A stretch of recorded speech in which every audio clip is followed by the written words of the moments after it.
Господи, не им зачитай този грях. Господи Исусе, приеми духа ми.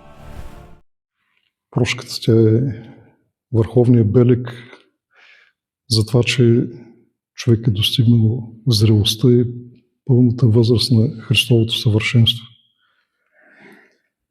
И затова понякога изглежда, че ние като прощаваме, като че ли губим. Все едно, че се съгласяваме с злото. Не е такова нещо истинската прошка. И не е загуба. Прошката в този момент, както виждаме през тия първомученик и архидиакон Стефан, е по-скоро семе.